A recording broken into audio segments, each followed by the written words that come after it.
Hi sir. Hi. வாங்க போகலாம் sir. Hi sir. Hi. உட்காருங்க. Welcome to Tamil Nadu. How are you sir? Fine. Sir tea or coffee? Tea. Manager yes sir. 2 tea சொல்லிடுங்க. Okay sir. Wait இருங்க வா. 2 tea. Okay sir. Sir நம்ம இந்த புதுசாக ஒரு கார் லான்ச் பண்ணானே சார், 2 கோடி ரூபா பட்ஜெட்டில். Yes, it's a good idea. என்ன மாடலில் பண்ணலாம் சார்? யூனிக்கான கலரில் மெட்டல் டைப் யூஸ் பண்ணி பவர் ஸ்டீரிங்கோட சேஃப்டியான காராக லான்ச் பண்ணால் நல்லாயிருக்கும் சார். ஃபியூச்சர் டீக்கில் என்ன பட்ஜெட்டில் ஃபினிஷ் பண்ணலாம்? 1 to 2 கோர்ஸ்க்குள்ளே ஃபினிஷ் பண்ணிடலாம் சார். ஃபியூச்சர் டிக்கா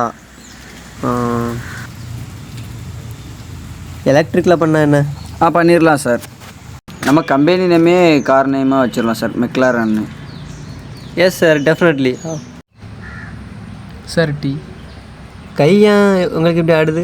கொஞ்சம் சார். சார் டீ குடிங்க. நீங்களும் குடிங்க, எடுத்துக்கோங்க.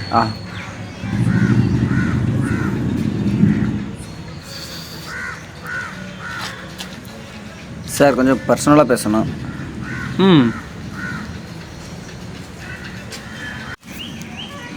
Manager sir. கொஞ்சம் வெளியே நின்னுங்க. Okay sir. சார் ஃபஸ்ட்டு ஒரு 50,000 காரு லான்ச் பண்ணோம் sir. Okay, but Indians are poor peoples. No sales. Waste of money. இந்தியாவில் யாரும் வாங்கவும் மாட்டாங்க. இந்தியாவில் அந்த காலத்திலேயே படிப்பறிவு இல்லாதவர்களாக தான் இருந்தார்கள், இப்போவும் அப்படி தான் இருக்கின்றார்கள். இந்தியாவுக்கு இன்வெஸ்ட் பண்ண நான் விரும்பலை. சட்டாப் சார், நீங்கள் இன்வெஸ்ட் பண்ணலாம் பரவாயில்ல, ஆனால் உங்களுக்கு என் நாட்டை பற்றி பேசுறதுக்கு ரைட்ஸ் இல்லை. என் நாட்டில் வாழ்ந்த திருவள்ளுவரை பற்றி தெரிஞ்சிருந்தா நீங்கள் இப்படி பேசியிருக்க மாட்டீங்க. 133 அடி உயரத்தில் அவருக்காக கன்னியாகுமரியில் ஒரு சிலையே வச்சுருக்காங்க. உங்களுக்கு என்ன சார் தெரியும்?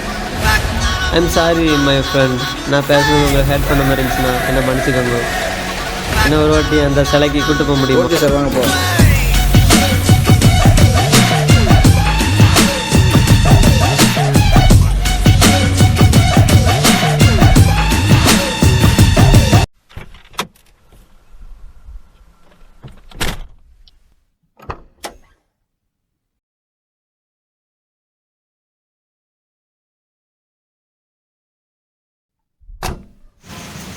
வாங்க சார் போகலாம்.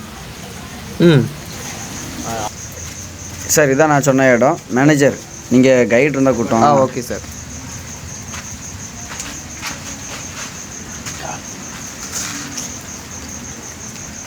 சார் இதுதான் நான் சொன்ன அந்த மாமனிதனோட சிலை. ஒரு மனிதன் எப்படிலாம் வாழணும்னு 1330 குறளில் 2 வரியில் சொல்லியிருக்காரு. Super sir. கைடு வந்திருக்காங்க. வணக்கம் சார். வணக்கம் சார். வணக்கம் சார். சார் இந்த கன்னியாகுமரி பற்றியும் திருவள்ளுவர் சிலை பற்றியும் சொல்லுங்களா? Okay sir. சார் இப்போ வந்து பார்த்தீங்கன்னா இந்த சிலையை வந்து 133 அடி உயரத்தில் வந்து கட்டியிருக்காங்க. இந்த சிலையை முன்னாள் முதல்வர் கருணாநிதி அவர்களால் 2000 ஆண்டில் திறந்து வச்சுருக்காங்க. இந்த சிலைக்கான மொத்த மதிப்பு 6.14 கோடி என சொல்லிக்கிறாங்க. இந்த சிலை தொடக்கத்துக்கு வந்து அடிக்கல் நாட்டது வந்து எம்ஜிஆர். அதுக்கப்புறம் இந்த சிலை உயரம் வந்து 133 அடி, பீடத்தின் உயரம் வந்து 38 அடி. சிலை மொத்த இடம் வந்து 7000 டன்னு. சார் மொத்தம் இதில் எத்தனை கற்கள் பயன்படுத்தியிருக்காங்க? அது 3681 கற்கள் பயன்படுத்தியிருக்காங்க சார். சார் பார்த்தீங்கன்னா 2004 வந்து டிசம்பர் 25ஆம் தேதி வந்து சுனாமி வந்துச்சு. அப்போ கூட இந்த சிலைக்கு ஒன்றுமே ஆகலை. அதுக்கப்புறம் இந்த சிலையை மெயின்டைன் பண்ணதுக்கு வந்து 4 வருஷத்துக்கு ஒரு திருப்பு ரசாயனம் கலந்த ஒரு பொடியை வந்து இதில் தூவுறாங்க. அதனால் இந்த சிலை வந்து உப்பு படிஞ்சாலும் ஒன்றும் ஆகாது. சார் வாங்க கீழே போய் பார்க்கலாம். சார் அலை அடிக்குது, பார்த்து நின்னுங்க. Okay sir. சார் இப்போ வந்து நம்ம அங்கே போக முடியாது, ஏன்னா பிரிட்ஜு வேலை நடந்துகிட்ருக்கு. இல்லை நான் உங்களை அங்கேயே கூப்பிட்டு போயிடுவேன். அந்த சிலைக்கு பக்கத்துலேயே விவேகானந்தர் மண்டபமும் இருக்குது, நம்ம அங்கேயும் போய் பார்க்கலாம். ஆனால் இப்போ வந்து மெயின்டெனன்ஸ் ஒர்க் நடந்துகிட்ருக்கனால நம்மளால் அங்கே போக முடியல.